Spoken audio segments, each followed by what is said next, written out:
I'm Dr. Brian Koffman, a retired family doctor and the Chief Medical Officer and the Executive Vice President of the nonprofit CLL Society, and a CLL patient myself. And I want to share my experience with decision making and how a new test for minimal residual disease helped me in that process. In our CLL journey, there are many times we need to make important and tough decisions. But first, we must decide how we will decide, who will help us with our decisions, and what we will use for guidance in these decisions. Ideally, these will all be shared medical decisions, decisions made in consultation with our treatment team, a team of CLL experts that we have deliberately and carefully assembled well in advance of when we will actually need their help. We need to gather as much information as possible to inform our decisions. And the depth and details of the information available to us has been constantly improving. We, and/or the experts advising us, need to be up to date on all the techniques, research, and data that apply specifically to our case. In my nearly 15 years of dealing with an aggressive form of chronic lymphocytic leukemia, I've beaten the odds. And I believe it was at least partially because I built a strong team and got good cutting-edge information that led to some smart choices. Let me share as an example the most recent decision that I had to make. 2 years after my experimental and very successful CAR-T treatment, I was facing the question as to whether to discontinue or stay on my CLL medication, ibrutinib, that I had faithfully taken for years to suppress my CLL. Was it still needed? Like many decisions we CLL patients face, there were differing opinions and no certainty. So how was I going to decide? By getting the best advice from my team and the best and latest information that was pertinent to my unique circumstances. I wanted the greatest assurance possible that it would be safe to stop the medication, that it was no longer needed to control my CLL. Not long ago, the standard would have been a normal, complete blood count and physical exam. In other words, a complete remission. Imaging tests to show that my nodes and spleen were all back to normal would add even more reassurance. But together, these are still gross measures, and I could still be harboring millions and millions of cancer cells. And many clinical histories and plenty of research has taught us that even patients in complete remissions too often will eventually relapse.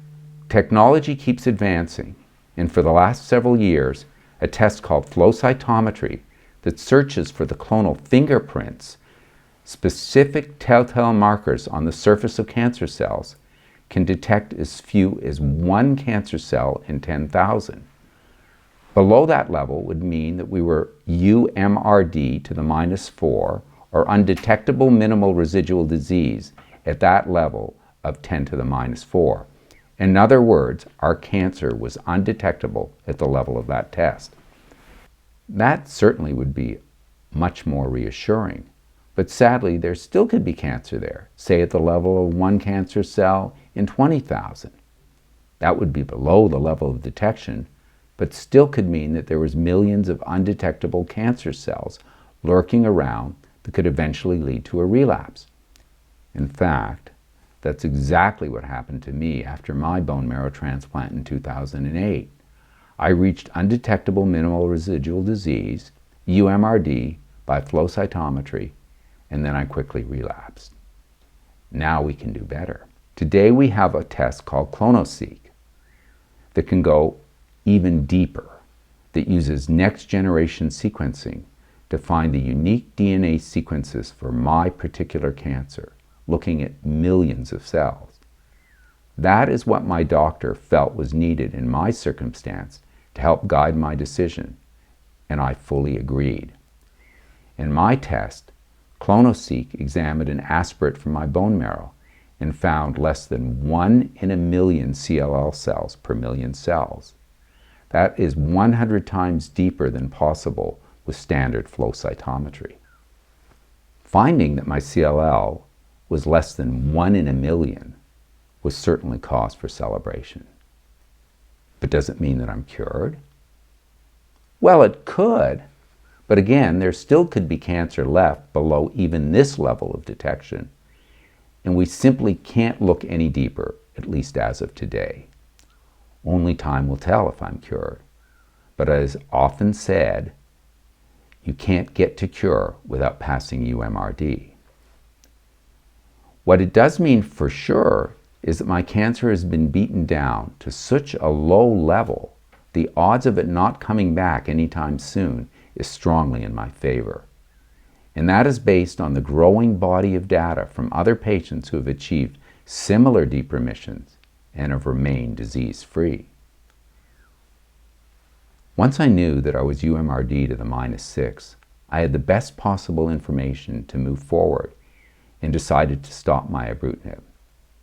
Without that level of reassurance, without the advantage of this technology, my fear was that my remission would be a Pyrrhic victory and would demand constant vigilance and the ongoing need to keep the pressure on the CLL by staying on my CLL medication.